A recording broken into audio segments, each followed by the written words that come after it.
Olá pessoal, na aula de hoje nós vamos ver os músculos superiores, nós vamos começar vendo eles na vista anterior.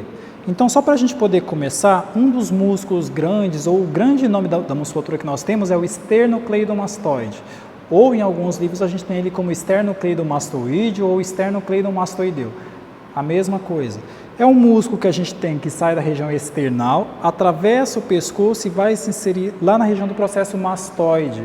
Tá? O processo mastoide é esse ângulo da mastigação que a gente tem.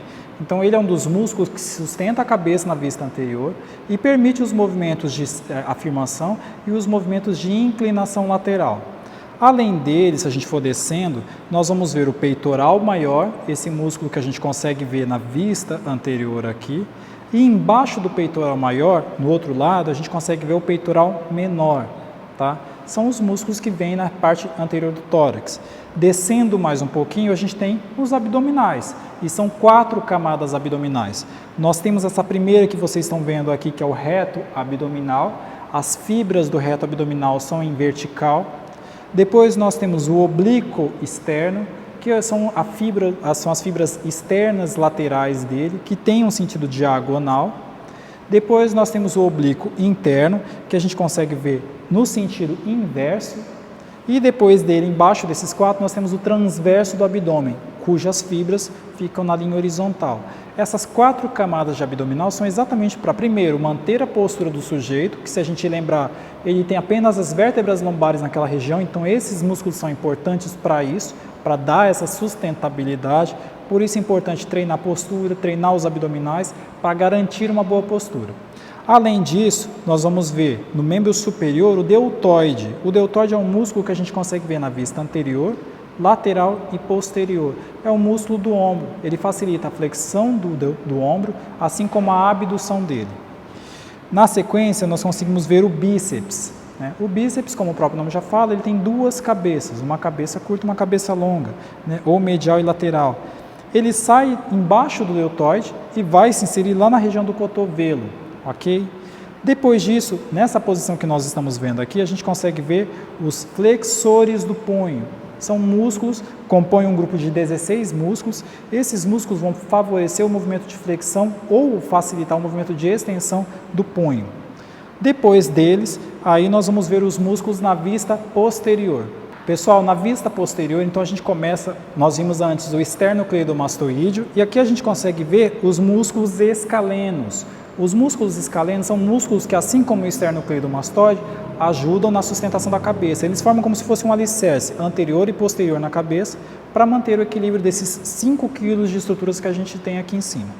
Além dele, nós temos como músculo superficial o trapézio. Tá? O trapézio é um grande músculo na vista posterior. Tá? Ele vem desde a região occipital, atravessa as vértebras cervicais, todas as 12 vértebras lombares e vai em direção à região do ombro e da crista da escápula. Tá? Se a gente lembra lá dos acidentes anatômicos, a gente vai lembrar que a escápula tem os ângulos, tem as margens e tem uma crista. Tá? Ele também vem todos nessa direção. Ele é dividido em 3 partes, trapézio superior, fibras médias e fibras inferiores.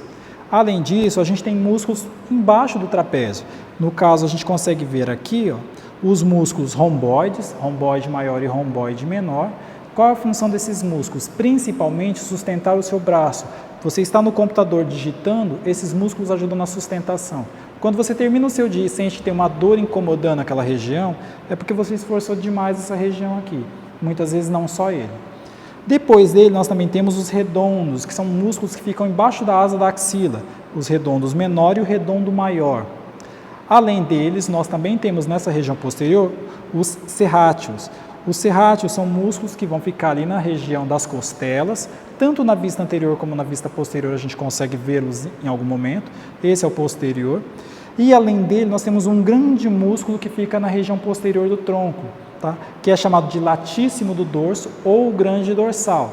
Os 2 nomes ainda valem porque a anatomia trocou de nome, mas fica com uma duração de 10 anos isso. Ele é um grande músculo, pega desde a base lá da região pélvica e vem em direção ao húmero, aqui em cima. Então ele corresponde a quase 50% do espaço ocupado de músculos na região das costas. Ele é um grande músculo para ser trabalhado também, muito efeito postural. Na região dos braços, A gente continua vendo o deltoide, que a gente viu na vista anterior, vista média, agora vista posterior. Tá? Além dele, a gente consegue ver o tríceps, que como o próprio nome já fala e como a gente já viu anteriormente no bíceps, o tríceps tem 3 cabeças, uma cabeça lateral, uma média e uma medial. As 3 cabeças, elas têm exatamente a função de prender e garantir o movimento de extensão do cotovelo, ok? Como que ele funciona? Lá na região da escápula, nós temos a supraglenoidal e a infraglenoidal, que é onde a cabeça do húmero se encaixa. A infraglenoidal é exatamente onde o tríceps se encaixa. A supraglenoidal é onde o bíceps se encaixa, ou onde ele começa. E ele vai se inserir lá na face posterior do olecrano da una. Né? Um nome enorme para dizer que ele se prende lá na região do cotovelo, na cabeça da una, ok? Além dele, nós vamos conseguir ver aqui um pedacinho dos extensores do punho. Tá? Os extensores é um grupo de músculos que fica na região do antebraço, que vão favorecer os movimentos de extensão de punho e dedos, uma vez que esses músculos também favorecem o movimento das mãos. Depois disso, vocês podem ver também na apostila os outros materiais complementares. Eu fico por aqui e até a próxima aula.